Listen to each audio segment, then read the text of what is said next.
The blood-soaked bandana pressed against Lillian Keller's mouth did little to stifle the violent cough that had plagued her for 3 days straight as she huddled in the corner of the dusty saloon.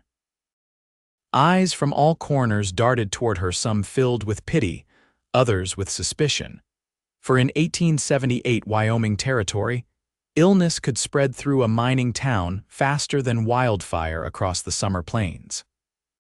Lillian's entire body ached as another coughing fit took hold, her slender frame shaking with each painful spasm. She had come west with dreams of independence, taking a position as a schoolteacher in Rimrock Springs, only to fall ill during her journey. Now, stranded in this way-station town called Silver Creek, she feared she might never reach her destination. "Madam," a deep voice cut through her misery. "You don't look so good." Through watery eyes, Lillian looked up to see a tall figure silhouetted against the grimy glass windows of the saloon. As he stepped closer, his features came into focus. Weathered skin tanned by countless days under the unforgiving sun, eyes the color of a summer storm, and dark hair that curled slightly from beneath his well-worn hat. "I'm fine," she managed, her voice raspy and thin.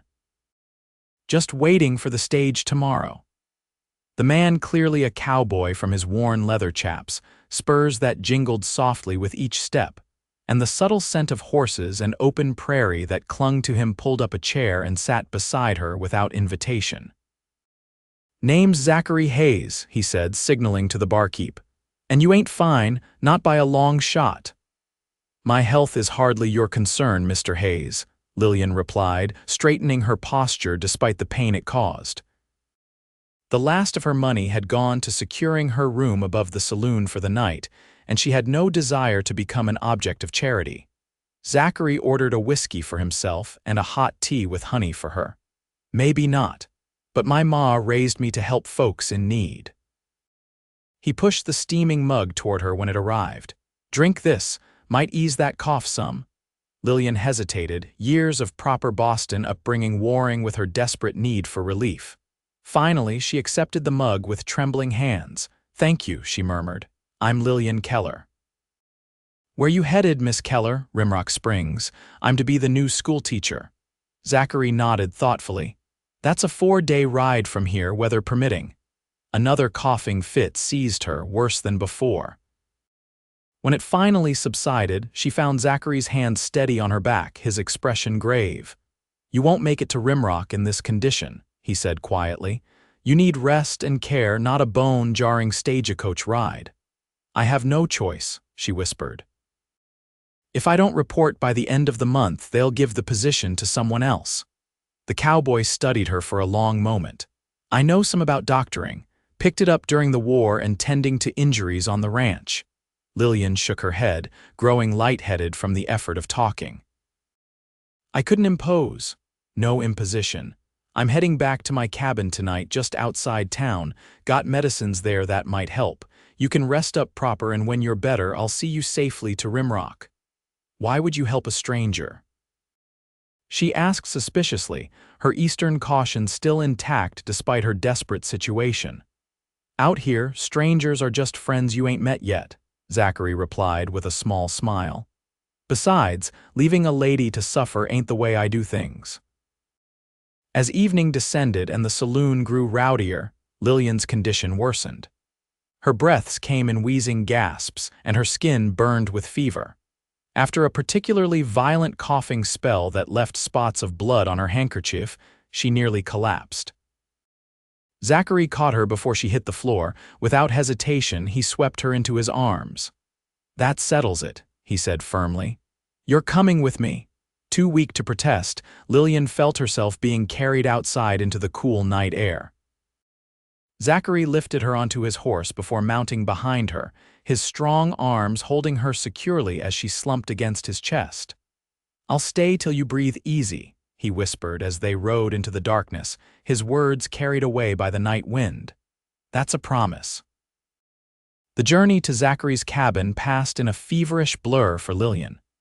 She was vaguely aware of the steady rhythm of hoofbeats, the solid warmth of the cowboy's chest against her back, and the occasional soft words of reassurance murmured near her ear.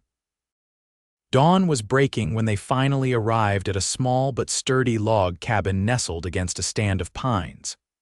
Through her fever, Lillian registered the picturesque setting, a crystal-clear stream running nearby, wildflowers dotting the meadow, and mountains rising majestically in the distance. "Here we are," Zachary said, carefully dismounting while supporting her weight. "Home, sweet home." With gentle efficiency, he carried her inside and laid her on a simple bed covered with a colorful quilt. The cabin was modest but surprisingly neat for a bachelor's dwelling. A stone fireplace dominated one wall, a cooking area occupied another, and handmade furniture was arranged with practical consideration. "You live here alone?" Lillian managed to ask as Zachary built a fire to ward off the morning chill. "Just me and occasionally my horse when the weather's bad," he replied with a hint of humor. "Ranch is about 10 miles south, but I built this place for when I'm working the northern pastures or just need some quiet." As the fire crackled to life, Zachary moved with purpose, filling a kettle with water and placing it to heat. From a wooden chest, he withdrew various packets and bottles, selecting several with careful consideration. "My grandmother was half Cherokee," he explained, noticing Lillian's questioning gaze. "Taught me about plants that heal. Between her knowledge and what I learned patching up soldiers during the war, I've got remedies for most ailments." He mixed dried herbs into a cup, added honey, then poured steaming water over them. "Drink this," he instructed, helping Lillian sit up. "Mullein for the lungs, elderberry to fight the fever, and a few other things to ease the pain." The bitter brew made her grimace, but she drank it obediently. "You were a medic?" she asked, trying to distract herself from the taste. A shadow crossed his face. "Not officially. Just ended up tending to a lot of boys when there weren't enough doctors to go around."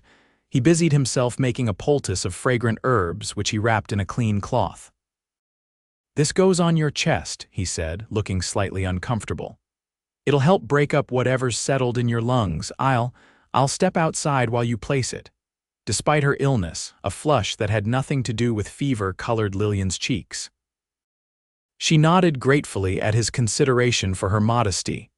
When he returned, he found her lying back with the poultice in place beneath her high-necked nightgown, the medicinal scent filling the small cabin. "Try to rest now," he said, placing a cool cloth on her forehead. "Body heals best when it's sleeping." As Lillian drifted into an exhausted slumber, she heard Zachary pull a chair beside her bed. Through half-closed eyes, she saw him take up a carved wooden flute. Soft, soothing notes floated through the cabin as her consciousness faded. "I'll stay till you breathe easy," were the last words she heard before sleep claimed her. For 3 days and nights, Lillian's fever raged. She drifted in and out of consciousness, sometimes lucid enough to take the medicines Zachary offered, other times lost in feverish dreams that had her calling out for people long gone. Through it all, Zachary remained a constant presence, his gentle hands replacing cooling cloths on her forehead, his steady voice coaxing her to drink broth and herbal teas. During one particularly bad night, when her breathing became so labored that each breath was a desperate struggle, Zachary lifted her into a sitting position against his chest, supporting her body with his own. "Breathe with me," he instructed, his voice calm despite the worry etched on his face. "In and out, slow and steady. Feel my chest moving and match it." For hours, he held her that way, one hand rubbing circles on her back while the other supported her head against his shoulder.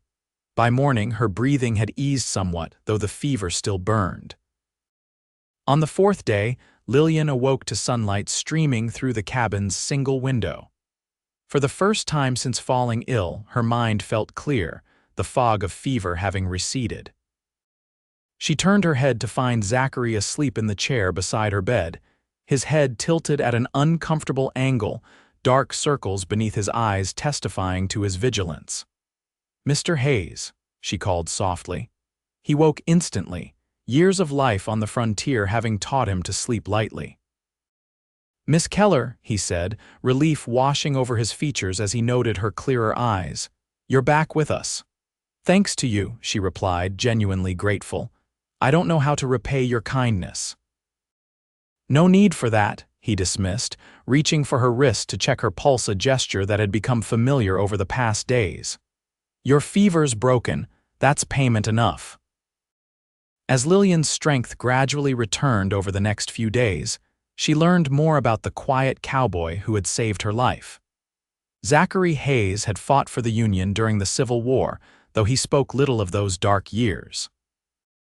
Afterward, he had drifted west, eventually finding work at the Diamond H Ranch, where his way with horses and cattle quickly made him invaluable. Owners getting on in years, Zachary explained one evening as they shared a simple meal of venison stew. Offered to sell me a piece of the ranch when he retires, been saving every penny toward it. That's a fine ambition, Lillian said, still moving slowly but able now to sit at the small table across from him. To have land of your own. What about you? He asked. Teaching school in Rimrock can't have been your childhood dream, Lillian smiled wistfully. No, I suppose not. I wanted to be a writer, actually. Silly novels about adventure and romance. Don't seem silly to me, Zachary replied seriously. Stories are important out here. Long winters get mighty tedious without good tales to pass the time. My father didn't see it that way, she admitted. After he and mother died of influenza last year, I found myself with a good education but few prospects. The advertisement for a teacher in Wyoming territory seemed providential. Zachary nodded understandingly. Sometimes the path chooses us rather than the other way around.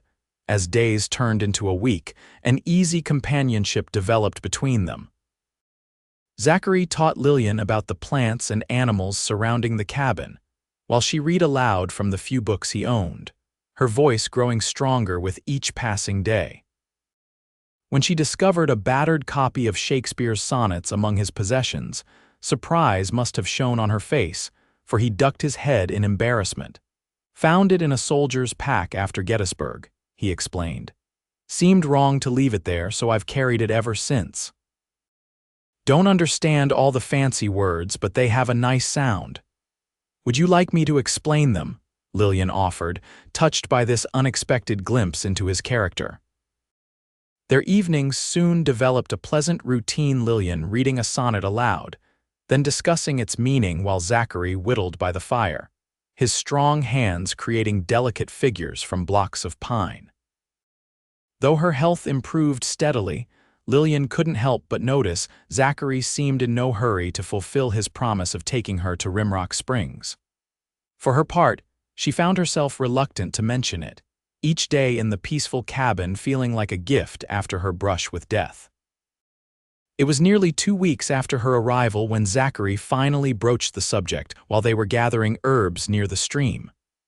Reckon you're well enough to travel now, he said, not quite meeting her eyes as he crouched to cut stems of wild mint. Could have you in Rimrock in 3 days' time if you're set on going. Lillian's hands stilled in their work. The deadline for her position had passed days ago, yet she had given it little thought. I suppose the school board will have found someone else by now, she said slowly. Likely so, Zachary agreed, a curious note in his voice. What will you do? She looked around at the wildflower-dotted meadow, the majestic mountains, the crystal-clear stream. In just 2 short weeks, this place had begun to feel more like home than Boston ever had. I'm not certain, she admitted. Return east, perhaps, though I find I'm not eager to do so. Zachary stood, brushing dirt from his hands. Could be Silverton's in need of a teacher, he suggested. It's the nearest proper town, about half a day's ride from here. Perhaps, Lillian said thoughtfully. The idea of staying in this territory, of not being so far from this cabin and from Zachary held surprising appeal. That evening, as they sat by the fire enjoying cups of fresh mint tea, Zachary cleared his throat nervously. Been thinking, he began, focusing intently on the carved wooden horse taking shape beneath his knife. If you've no pressing need to leave, you might consider staying on a bit longer. Lillian's heart quickened. Here at your cabin. Well, not exactly. He set down his carving, finally meeting her gaze.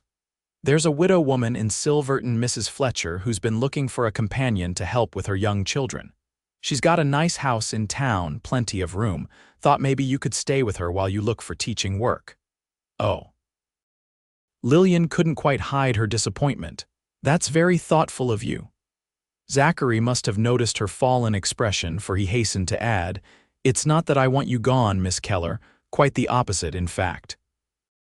But folks would talk if an unmarried lady stayed much longer with a bachelor. Your reputation would suffer." "Of course," Lillian murmured, suddenly aware of how improper their arrangement would appear to others, despite Zachary's perfect gentlemanly behavior throughout her illness and recovery. "You're right to consider such things. I'll ride to Silverton tomorrow," he continued. "Speak to Mrs. Fletcher and see if the position's still available. Maybe inquire about teaching opportunities too." "That's very kind," Lillian said, fighting a strange sense of loss at the thought of leaving the cabin and the man across from her. Morning brought a steady spring rain that turned the surrounding landscape into a palette of vibrant greens and flowering purples. Zachary prepared to ride to Silverton despite the weather, donning an oilskin coat and hat. "Should be back before sundown," he told Lillian as he saddled his horse under the small lean-to adjacent to the cabin. "Made a stew that'll keep warm by the fire. Help yourself when you get hungry." "Please don't rush on my account," she replied, standing in the doorway watching him work. "The rain might worsen." He gave her a reassuring smile. "Takes more than a little rain to bother an old trail hand like me." As he mounted and turned his horse toward the trail, Lillian called after him impulsively, "Be careful, Zachary." He tipped his hat to her, a pleased expression crossing his face at her use of his given name. "Always am, Lillian, always am." With Zachary gone, the cabin felt strangely empty. Lillian busied herself with small tasks sweeping the plank floor, reorganizing his collection of dried herbs, mending a tear in one of his shirts she'd found in a basket of laundry. As she worked, she found herself noticing all the small details of his life, the careful way he'd constructed shelves to hold his few books, the hand-carved chess pieces on a board by the window, the pressed wildflower kept between the pages of his Shakespeare. These weren't the belongings of the rough, uneducated cowboy she'd initially taken him for. They were the possessions of a thoughtful man who valued beauty and learning despite his frontier existence. By mid-afternoon, the rain had intensified. Thunder rolled across the mountains, and lightning split the sky with brilliant forks of white-hot light. Lillian found herself peering anxiously out the window, hoping Zachary had reached Silverton before the worst of the storm hit. As dusk approached with no sign of his return, her worry grew. She kept the fire built high, hoping its light would guide him home through the gathering darkness.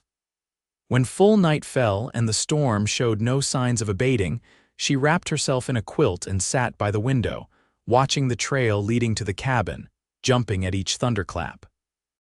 "Please be safe," she whispered into the darkness. It was well past midnight when she heard the sound of hoofbeats approaching. Throwing open the door, lantern held high, she peered into the rain-swept night to see Zachary's horse plodding wearily toward the cabin. The relief that flooded through her at the sight quickly turned to alarm when she realized Zachary was slumped forward in the saddle, barely staying mounted. "Zachary!" she cried, rushing out into the rain without thought for her own recently recovered health. He raised his head at her voice, revealing a bloody gash across his forehead. "Lillian," he mumbled. "Horse spooked at lightning, branch caught me." She reached him just as he began to slide from the saddle. Despite her slight frame, determination gave her strength as she half-caught, half-guided his fall, staggering beneath his weight but managing to keep him from hitting the ground hard. "Lean on me," she instructed, positioning herself under his arm. "Just a few more steps." Together they stumbled to the cabin, Zachary's sodden weight nearly dragging them both down several times before they reached the door. Once inside, Lillian helped him to the bed her sicked until now and quickly began removing his dripping coat and boots. "Your turn to be the patient," she said, trying to keep her voice light despite her concern at his pallor and the blood still seeping from the wound on his head. "Just need to rest a spell," he slurred, his eyes unfocused. "Be fine by morning." "Of course you will," she soothed, gathering the supplies she'd watched him use during her own illness. "But first, let me tend that cut." Working with careful hands, she cleaned the gash, relieved to find it looked worse than it was long but not dangerously deep.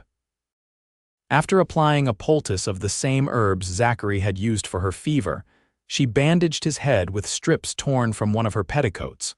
Throughout her ministrations, Zachary drifted in and out of consciousness, occasionally mumbling instructions or asking if she was all right. When she finally finished, she pulled a chair beside the bed, preparing to keep vigil just as he had done for her. "Don't leave," he murmured, reaching for her hand as his eyes fluttered closed. "I'll stay till you breathe easy," she whispered, echoing his promise to her. "That's a promise." By morning, the storm had passed, leaving behind a washed, clean world glistening in the early sunlight. Zachary woke to find Lillian asleep in the chair beside him, her hand still clasping his, her golden brown hair falling in loose waves around her face. For a long moment, he simply watched her, taking in the delicate curve of her cheek, the gentle rise and fall of her chest with each breath. Something tightened in his chest, a feeling both painful and sweet. "Lillian," he called softly, reluctant to wake her but needing to see her eyes open. She stirred immediately, blinking away sleep before focusing on his face with obvious relief. "You're awake. How do you feel?" "Like I lost an argument with a tree," he admitted with a rueful smile. "Head's pounding something fierce, but I've had worse." She reached to check his bandage, her touch gentle against his skin. "The bleeding stopped, that's a good sign. Are you dizzy, nauseated?" "Just sore," he assured her. "You did a fine job doctoring me. Seems we're even now." "Hardly," she scoffed. "You saved my life, I merely bandaged a cut." Zachary attempted to sit up, wincing at the resulting stab of pain. Lillian immediately moved to help him, arranging pillows behind his back for support. "What happened in Silverton?" she asked once he was settled. "Did you speak with Mrs. Fletcher?" A look of dismay crossed his face. "Never made it to town. Storm came on faster than I expected, was turning back when that branch caught me." "Then we'll try again when you're recovered," Lillian said firmly. "For now, you need rest and care just as I did." Over the next few days, their roles reversed completely. Lillian prepared simple meals, changed Zachary's bandages, and read to him during the long hours of enforced rest. To her surprise, she found herself enjoying the caretaking role, the chance to repay some small part of his kindness, yes, but also the simple domestic rhythm of their days together. For his part, Zachary proved to be a restless patient, constantly attempting to rise and attend to chores until Lillian threatened to tie him to the bed if he didn't behave.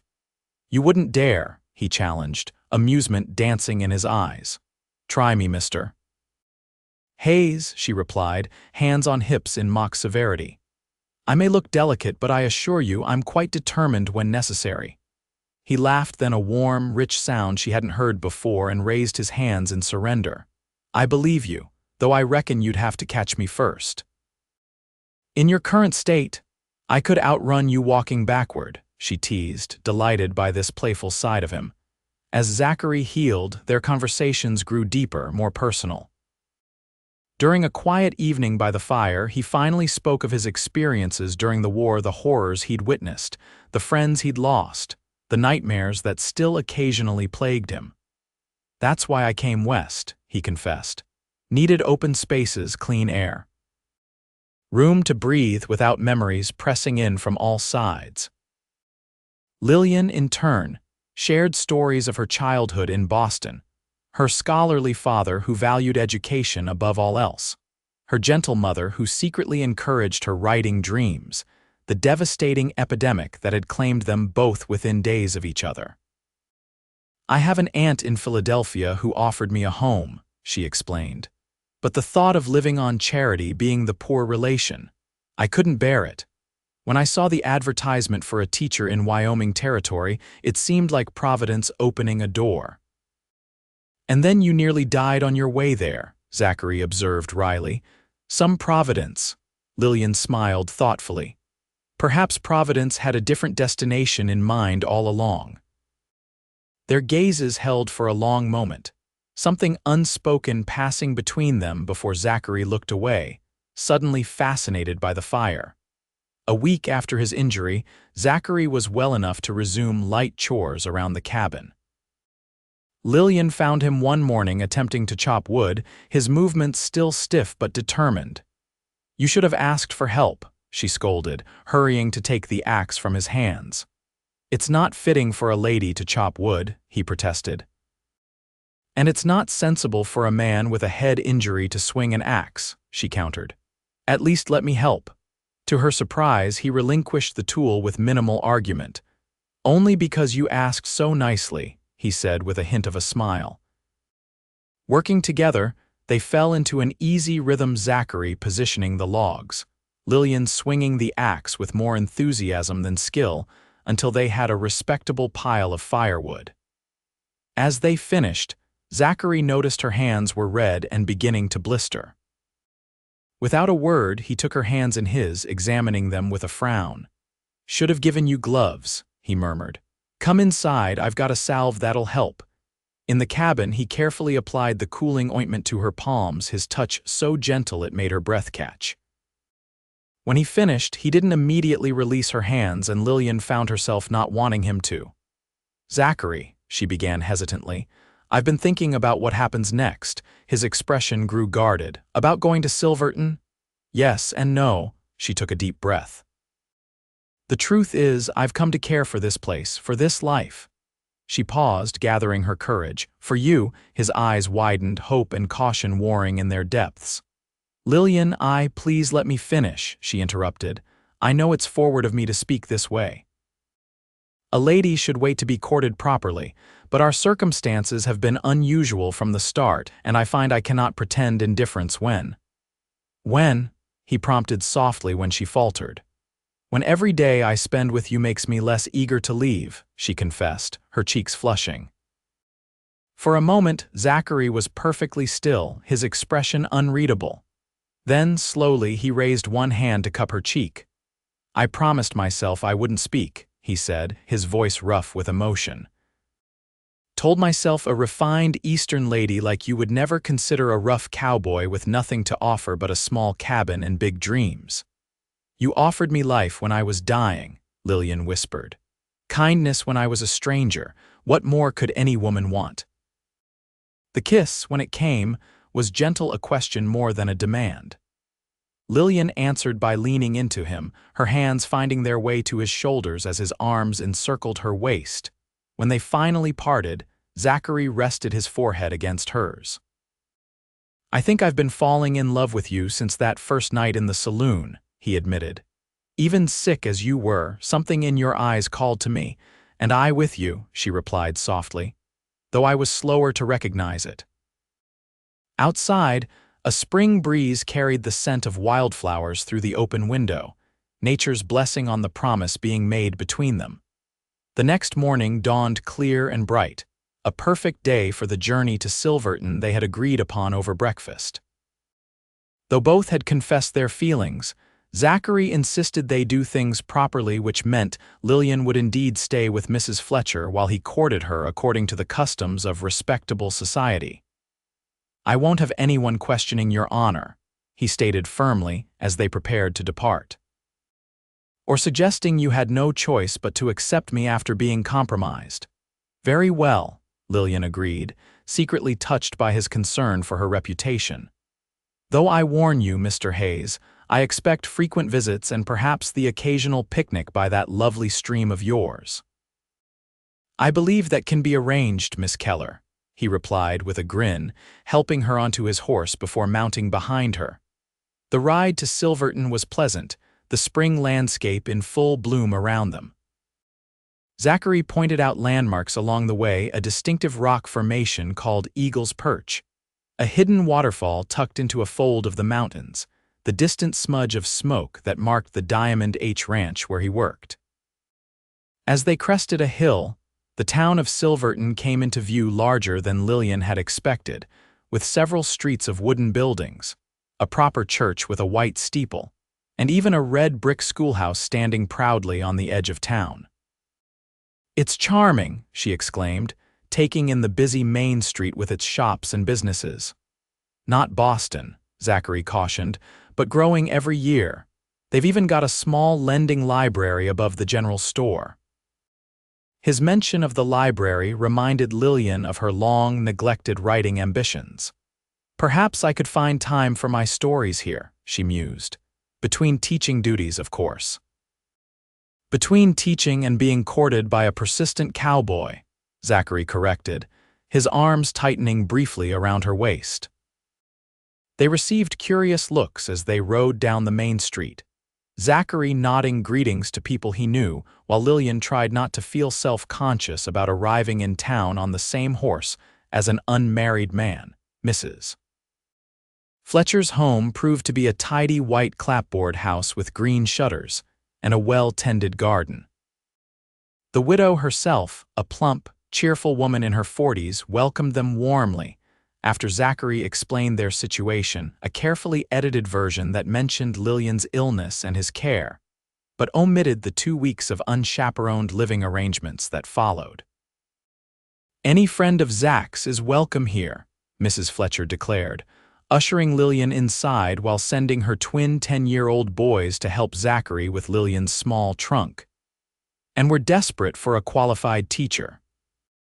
Our last one left to get married 3 months ago, and the school board's been making do with temporary arrangements ever since." "Then I should call on them right away," Lillian said eagerly. "I have excellent references from Boston. Tomorrow will be soon enough," Mrs. Fletcher insisted.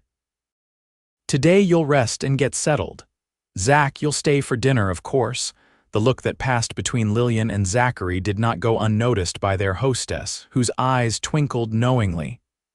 "I see I may be hosting more than just a teacher," she commented. "How wonderful." "Silverton needs more young couples to help it grow." Lillian blushed fiercely, but Zachary merely grinned. "If the lady will have me," he said simply. "We shall see, Mr. Hayes," Lillian replied with feigned primness. "I expect proper courtship before making any decisions, Mrs. Fletcher laughed delightedly. "Oh, I like her, Zach. She'll keep you on your toes." That evening, after a pleasant dinner during which Zachary charmed Mrs. Fletcher's children with tales of his adventures on cattle drives, he took his leave with a promise to return the following day. "I'll speak to the school board first thing in the morning," he told Lillian as they stood on the porch, Mrs. Fletcher tactfully giving them a moment of privacy. "Let them know they'd be fools to pass up a teacher of your caliber." "Thank you," she said, touched by his confidence in her abilities. "For everything." In the silver moonlight, his eyes were soft as they traced her features. "Till tomorrow," he murmured, raising her hand to his lips for a proper goodnight kiss. Lillian watched him ride away, a curious mixture of happiness and longing filling her heart. For the first time since leaving Boston, she felt she might be exactly where she belonged. True to his word, Zachary returned the next day with news that the school board would meet with Lillian that afternoon. Mrs. Fletcher insisted on helping her prepare, lending her a blue dress that complemented her eyes and styling her hair in a neat but becoming arrangement. "You look every inch the respectable schoolteacher," Mrs. Fletcher declared approvingly. "Though I suspect our Zach would find you beautiful in sackcloth." The meeting with the school board, consisting of the mayor, the minister, and 3 prominent citizens, went better than Lillian had dared hope. Her Boston education impressed them, her references were impeccable, and the fact that Zachary Hayes vouched for her character carried significant weight. "Mr. Hayes is known for his honest dealings," Mayor Thompson explained as they offered her the position. "If he says you're qualified, that's good enough for us." With a salary agreed upon and arrangements made for her to begin teaching the following Monday, Lillian left the meeting feeling as though her life had miraculously righted itself after weeks of uncertainty. Zachary was waiting outside, hat in hands, his expression brightening at the smile on her face. "Good news," "The best," she confirmed. "I'm to be Silverton's new schoolteacher." His answering grin warmed her to her toes. "Then this calls for a celebration, Mrs. Fletcher's given her blessing for me to take you to dinner at the hotel restaurant, the finest establishment in Silverton, though that's not saying much." The weeks that followed established a pleasant pattern. Lillian threw herself into teaching with enthusiasm, quickly winning the hearts of her students with her genuine interest in their progress and her innovative methods. Zachary called at Mrs. Fletcher's home each evening. He wasn't required at the ranch, sometimes bringing small gifts, wildflowers, a book of poetry he'd ordered from Denver, a wooden box he'd carved himself to hold her writing supplies. On Sundays after church, they would often ride to Zachary's cabin for picnic lunches by the stream, carefully chaperoned by Mrs. Fletcher's twins, who adored these excursions into the countryside. During these visits, Lillian found herself imagining a future, their children's laughter filling the small clearing, perhaps in addition to the cabin, flowers planted along the pathway. As spring turned to summer, their courtship flourished like the wildflowers dotting the meadows around Silverton. Zachary proved to be a thoughtful suitor, respecting the conventions of propriety while finding countless ways to demonstrate his deepening affection. For her part, Lillian discovered unexpected joy in her new life. Her students were eager to learn, the townspeople welcoming, and in her spare hours, she finally returned to writing, penning stories inspired by the beauty and challenges of frontier life. It was during a July picnic, with Mrs. Fletcher dozing under a tree while her boys explored the stream for interesting rocks, that Zachary finally spoke of a future together. "I've been saving," he began, uncharacteristically nervous as he sat beside Lillian on a sun-warmed boulder. "For land of my own." "I know," she replied softly. "It's an admirable goal. Old man Henderson's made me an offer," he continued. 300 acres adjoining the Diamond H, including this cabin and the meadow, says I've earned it with 5 years of honest work." Lillian's heart quickened. "That's wonderful news, Zachary." "It would mean starting small," he cautioned. "Building the herd slowly, working harder than ever for the first few years." "The best things often require patience and effort," she observed, sensing there was more he wanted to say. Zachary took her hand, his calloused fingers gentle against her skin.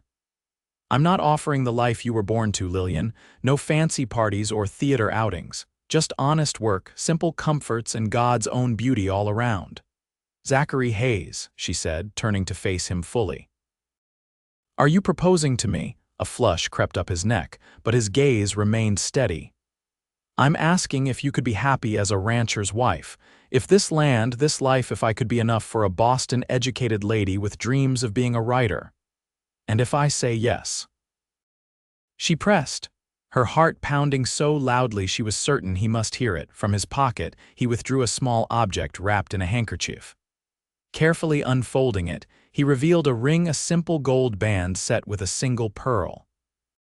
"Then I would ask you properly to be my wife," he said, his voice low and earnest. "To share my life, my home, my name, to build something lasting together." Tears filled Lillian's eyes as she looked from the ring to his beloved face. "Yes," she whispered. "Yes to all of it." With hands that trembled slightly, Zachary slipped the ring onto her finger. "It was my mother's," he explained. "Not as fine as you deserve, but given with all my heart." "It's perfect," Lillian insisted, raising her hand to admire how the pearl caught the sunlight. "Absolutely perfect." Their kiss was interrupted by whoops of excitement from the twins, who had apparently been spying on them from behind nearby bushes. "Zach and Miss Keller are getting married," they shouted, racing toward their mother to share the news. Mrs. Fletcher, who had been feigning sleep to give the couple privacy, opened her eyes with a knowing smile. "Well, it's about time," she declared. "I was beginning to think I'd need to lock you two in the root cellar to get a proposal." Laughter bubbled up from Lillian's throat, pure joy that couldn't be contained. As Zachary's arm circled her waist, pulling her close against his side, She knew with absolute certainty that no ballroom in Boston could ever offer the happiness she'd found in this wild, beautiful country with this good, steadfast man. The wedding took place in late August, with the mountains wearing their summer finest and wildflowers creating a natural decoration more beautiful than any hothouse blooms could provide. The entire town turned out for the occasion, Zachary having become something of a local hero for his rescue of the Eastern lady teacher, while Lillian had won hearts with her dedication to her students. Mrs. Fletcher insisted on hosting the reception in her garden, enlisting help from the Ladies' Aid Society to provide a feast worthy of the occasion. Mayor Thompson performed the ceremony on the church steps, the interior being too small to accommodate all the guests, and Reverend Collins offered a blessing on the union. Lillian wore a dress of ivory silk that Mrs. Fletcher and the other ladies had helped her make, adorned with lace sent by her aunt in Philadelphia as a wedding gift. Zachary, looking uncomfortable but handsome in a new suit, couldn't take his eyes off her as she walked toward him on the arm of Mayor Thompson, who had offered to stand in for her father. "You are the most beautiful sight I've ever beheld," Zachary whispered as she reached his side. The simple ceremony reflected their uncomplicated faith and straightforward commitment to one another. When the time came to speak their vows, both did so in clear, unwavering voices that carried to every corner of the hushed gathering. "I, Zachary Thomas Hayes, take thee, Lillian Marie Keller, to be my lawfully wedded wife. I, Lillian Marie Keller, take thee, Zachary Thomas Hayes, to be my lawfully wedded husband." As they exchanged rings, Zachary's a plain gold band that matched Lillian's pearl ring, the setting sun broke through clouds to bathe them in golden light, a benediction that caused several of the more superstitious townspeople to nod approvingly. "What God has joined together, let no man put asunder," Mayor Thompson proclaimed. "I now pronounce you husband and wife. Zachary, you may kiss your bride." The cheer that went up when Zachary took Lillian in his arms rivaled the loudest celebrations Silverton had ever witnessed. Even Old Man Henderson, known for his taciturn nature, was seen wiping a suspicious moisture from his eyes. The reception lasted well into the night, with music provided by local fiddlers, dancing on the grass, and enough food and drink to satisfy even the hardiest appetites. As darkness fell, lanterns were lit in the trees, creating a magical glow over the festivities.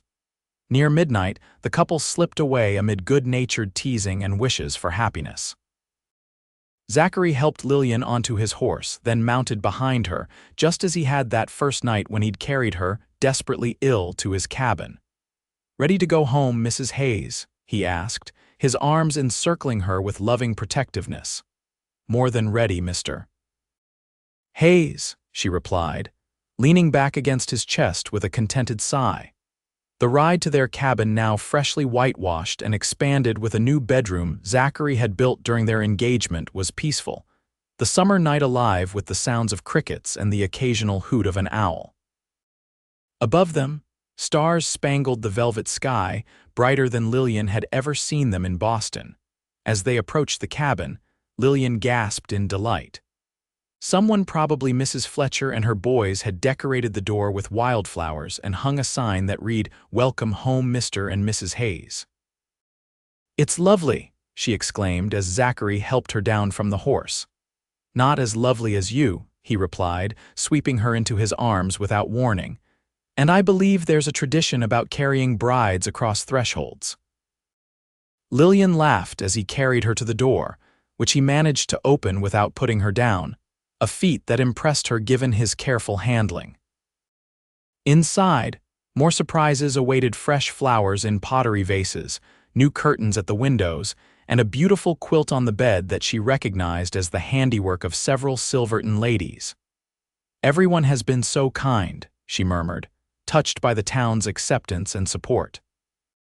"They adore you," Zachary said simply, setting her gently on her feet. "Almost as much as I do." In the soft glow of the lamplight, Lillian reached up to touch his face, tracing the strong line of his jaw with tender fingers. I love you, Zachary Hayes, more than I ever thought possible." His arms drew her close, his kiss a promise of the life they would build together. "And I love you, Lillian Hayes, from now until forever." As autumn painted the mountains in fiery hues of red and gold, Lillian and Zachary settled into married life with a happiness that seemed to grow with each passing day.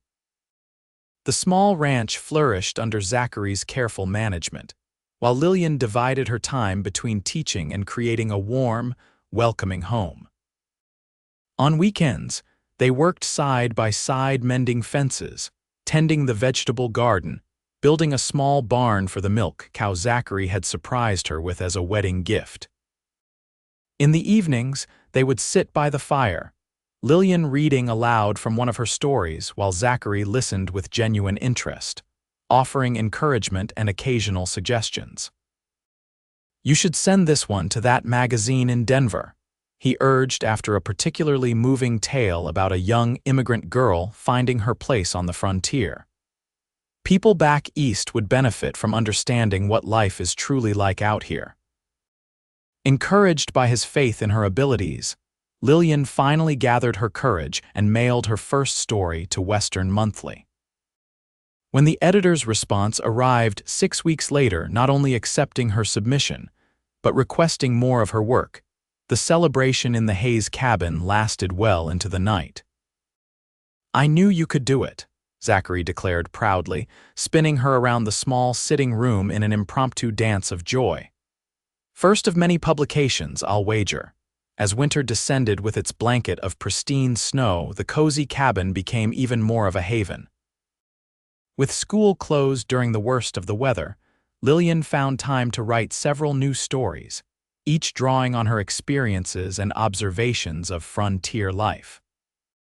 It was during one of these quiet winter afternoons, with snow falling gently outside the windows and a fire crackling cheerfully in the hearth, that Lillian realized her monthly cycle was late, very late. For several days, she kept this suspicion to herself, not wanting to raise hopes that might be dashed. But when the telltale morning sickness began, followed by an unusual fatigue that left her napping in the afternoons, she could no longer deny the joyful possibility. She chose a special moment to share the news a Sunday evening after they had returned from dinner with Mrs. Fletcher and her boys. As they sat before the fire, Zachary reading the newspaper while Lillian worked on a piece of embroidery, she set aside her needle and thread with deliberate care. "Zachary," she began, her voice soft but steady, "I have something to tell you." He lowered the paper immediately, attuned as always to the nuances of her tone. "What is it, love? Do you recall that first night when I was so ill with fever?" At his nod, she continued, "You promised to stay until I breathed easy." A smile touched his lips at the memory. "Best decision I ever made." "Well," she said, taking his hand and placing it gently against her still flat stomach, "it seems there will soon be another Hayes breathing in this cabin." For a moment, Zachary stared at her in confusion, then understanding dawned, his eyes widening with wonder and disbelief. "Lillian, are you saying?" "We're going to have a baby," she confirmed, tears of joy welling in her eyes. "In early summer, I believe." The newspaper fell forgotten to the floor as Zachary gathered her into his arms, his own eyes suspiciously bright. "A baby," he repeated in awe. "Our baby." His hand returned to her abdomen, spanning it protectively. "Are you well? Do you need anything? Should we send for the doctor?" Lillian laughed at his sudden barrage of questions. "I'm perfectly fine, just a little tired and queasy in the mornings. Women have been having babies since the beginning of time, you know." "Not my woman," he said fiercely. "Not carrying my child." His protective instinct was both touching and amusing. "I promise to take every precaution," she assured him, "but there's no need to treat me like fragile china. Country air and honest work have made me stronger than I ever was in Boston." Nevertheless, Zachary insisted on taking over many of her more strenuous chores as her pregnancy progressed. He hired a local girl to help with laundry and heavy cleaning, brought in extra firewood so Lillian wouldn't need to venture out in the cold, and rode through snowstorms to fulfill her occasional cravings for Mrs. Fletcher's apple pie or candied ginger from the general store. The town responded to news of the coming baby with typical frontier generosity. Women began knitting tiny garments. Men offered to help Zachary add a nursery to the cabin when spring arrived, and Dr. Wilson promised to check on Lillian regularly despite the distance from town. As winter gave way to spring, Lillian's body blossomed with new life. Though she had initially worried about continuing to teach as her condition became obvious, the school board surprised her with their progressive attitude. "Children should know that babies are a blessing from God, not something to be hidden away," Reverend Collins declared when the matter was raised. "Besides, you're a married woman. There's nothing improper about your condition." So Lillian continued teaching until the final month of her pregnancy, her students fascinated by her growing belly and full of questions that she answered with straightforward honesty, much to the relief of parents who had been dreading those conversations. The nursery, built by Zachary with help from friends during a weekend raising reminiscent of barn raisings back east, was a labor of love. Painted a cheerful yellow, it featured a handcrafted crib, a rocking chair by the window, and shelves for the books and toys that had already begun to accumulate. "Our child will grow up surrounded by stories," Zachary said as he arranged Lillian's own childhood books alongside new ones purchased from Denver. "Just like their mama." On a gloriously warm June morning with wildflowers painting the meadow in a riot of color, Lillian's labor began. Mrs. Fletcher, who had promised to attend the birth, was summoned by a frantic Zachary, while Dr. Wilson was fetched by one of the Diamond H Ranch hands who happened to be passing by. The labor progressed steadily throughout the day, Lillian drawing on an inner strength that surprised even herself. Zachary, after being firmly banished from the bedroom by Mrs. Fletcher, paced the cabin and surrounding yard like a caged mountain lion, alternately praying and cursing under his breath. As sunset painted the western sky in shades of pink and gold, a new cry joined the chorus of evening birdsong, the lusty wail of a healthy baby entering the world. "A daughter," Mrs. Fletcher called through the bedroom door. A beautiful little girl with her father's eyes and her mother's determination. When Zachary was finally allowed to enter the bedroom, the sight that greeted him stole his breath away. Lillian, exhausted but radiant, cradling a tiny bundle wrapped in a soft blanket, her smile more brilliant than he had ever seen it. "Come meet your daughter," she invited, shifting the baby so he could see the perfect little face. With trembling hands, Zachary accepted the precious bundle, cradling his daughter as though she were made of the finest porcelain. "She's perfect," he whispered, a tear tracking unashamedly down his weathered cheek. "Absolutely perfect. What shall we call her?" Lillian asked softly. Zachary studied the tiny features, the dark hair already showing a tendency to curl, the clear eyes that would likely remain blue like his own, the determined little chin that did indeed resemble her mother's. "Hope," he said finally. "Hope Elizabeth Hayes. Because she represents everything we hope for in this life and the next," Lillian nodded, tears of joy shimmering in her eyes. "Hope Elizabeth, it's beautiful." As night fell over the Wyoming territory, the little family remained together in the quiet bedroom, Lillian resting against pillows, Zachary seated beside her on the bed, little Hope sleeping peacefully in his arms. Outside, stars appeared one by one in the darkening sky, witnesses to the miracle of new life and the love that had made it possible. "Thank you," Zachary murmured, pressing a gentle kiss to Lillian's forehead. "For our daughter, for your love, for everything." "Do you remember what you said to me that first night in the saloon?" Lillian asked, her voice soft with exhaustion and happiness. "That I'd stay till you breathed easy," he recalled with a smile. She reached out to touch his face, her eyes filled with all the love in her heart. "You kept that promise, Zachary Hayes, and now we're breathing easy together, you, me, and Hope." "And that," he said, placing a tender kiss on her lips, "is exactly how it should be." As years passed, the Hayes family flourished along with their ranch. Hope grew into a spirited girl with her father's love of the outdoors and her mother's passion for books. She was joined 2 years after her birth by a brother, Thomas James, whose quiet, thoughtful nature complemented his sister's more adventurous temperament. Lillian continued teaching until the birth of their third child, Sarah Grace, after which she devoted herself to raising their growing family and pursuing her writing career.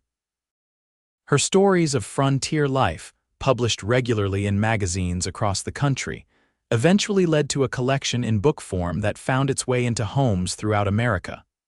Zachary's small ranch expanded into a respectable operation, known for quality stock and fair dealings.